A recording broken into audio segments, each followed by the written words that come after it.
works from our own imagination of a group of ideologues who are just second-rate politicians who are out to get us, which is often enough how it's presented to us.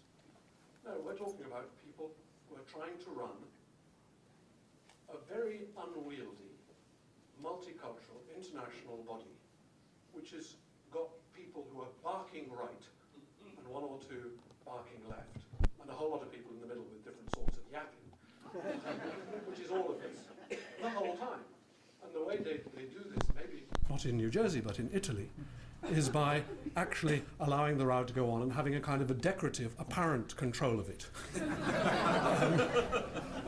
which is not much more than decorative and apparent. Now, I mean, and this is important because the lowering of the temperature happens in various ways. This seems to me to be the expertise, in particular, of the human being Joseph Ratzinger. Leave aside his office. He gets a lot of the rap for a lot of the nastiest documents which came out during the previous pontificate. And he was Cardinal Prefect of the Congregation for the Doctrine of Faith, which means that an awful lot of documents came out bearing his signature. Unlike your Supreme Court, where when a decision is made, you get to know who the majority and who the minority was in the decisions. When a document comes out from the Congregation of the Doctrine of Faith, which is also a group of people who vote, the Cardinal Prefect signs. You don't know whether he was in the majority or the minority on the report. So lots of things come out under his signature that were not written by him. That's his job. And that he agreed to play bad cop to John Paul's good cop is a matter of historical evidence, and boy didn't he play it well. He gave a lot of people the impression that he really was the bad cop, whereas I have no doubt that of the two, Wojtyla and Ratzinger, it was not the one with a German surname who was the fundamentalist. That's difficult for us to get because John Paul wanted to be the acceptable face of things, so delegate a lot of the nasty stuff to Ratzinger. Now, what he's done since taking office, his very first public speech was a group of the family in Rome, a diocesan synod on the family in Rome. Within the first paragraph, he mentioned in a dismissive way pseudo-marriages. So, of course, what did the press immediately pick up? Pope condemns gay marriages. Okay.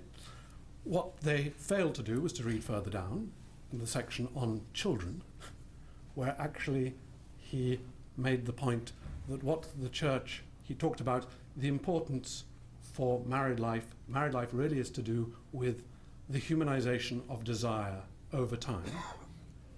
And that what is therefore important is that people have at least as much capacity to give quality of life to the children they bring into the world as quantity of children, and that what the church opposes is the systematic interruption of the relationship between the procreative and the unitive. That passed completely under everybody's radar screen, but it effectively meant Humanae Vitae was over. Everyone got caught up. It effectively meant that Humanae Vitae is over. That was his first speech.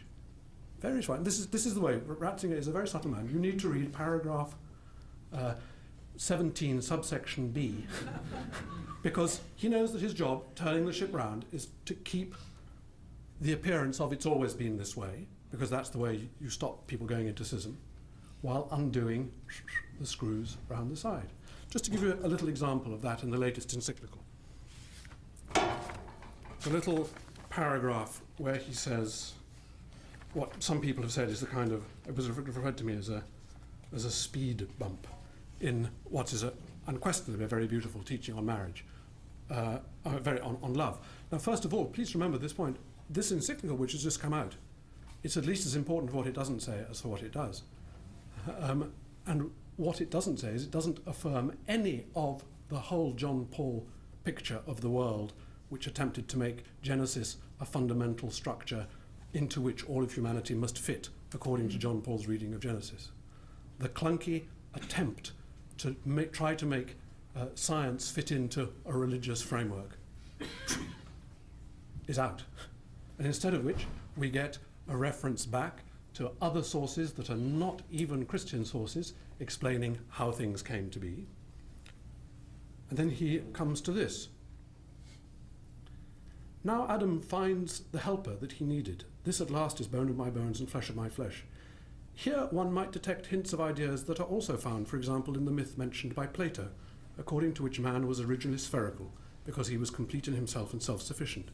But as a punishment for pride, he was split in two by Zeus, so that now he longs for his other half, striving with all his being to possess it, and thus regain his integrity. Note 8. And if you look at note 8, you will find the reference to the Symposium in the back. Now, how many of you have ever read that passage in the Symposium? And can you remember what it says? It talks... Aristophanes makes the speech.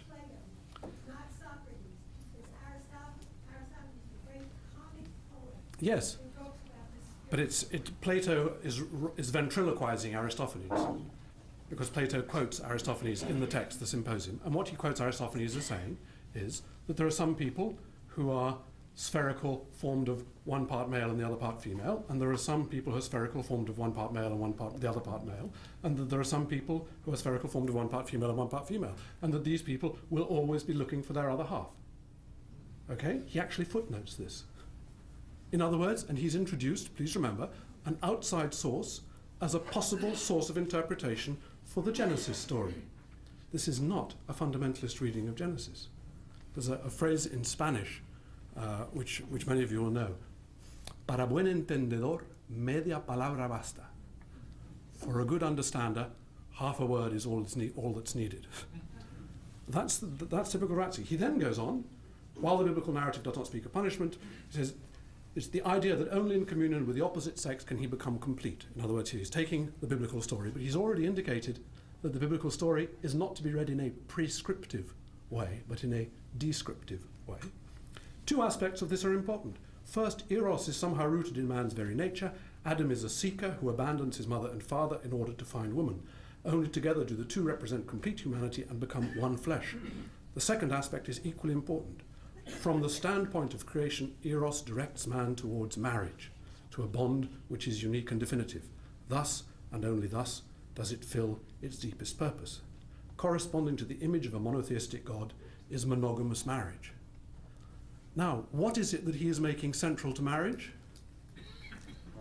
That it be monogamous and life-lasting, not the gender of the people involved.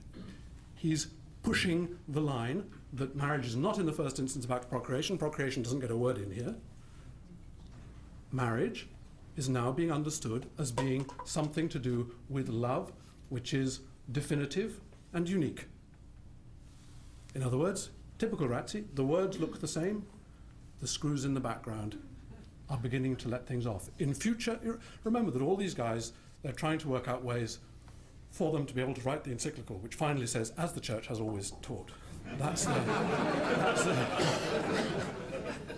what they're preparing for, and this is the way they do it. Now, I don't want to defend that. Anyone who occupies that job has the task of taking a very large, multicultural group of people from different political and cultural backgrounds through a huge phase of change and somehow keep people who are scandalized by what is new on board. Even yesterday, just to show that, as it were, like Anna Russell used to say, I'm not making this up, you know. Yesterday he made this speech to the Congregation of Doctrine of Faith, so he went back to deliver a lecture to his own former people, in which he explained the importance of human sciences in understanding human behavior, the importance of the possibility of growth in human knowledge making a difference to the way the gospel is preached. It's actually said it straight out. You read it, you think, aha. It's not that he's addressing merely the creationist issue. He's laying the ground for what we know to become obvious.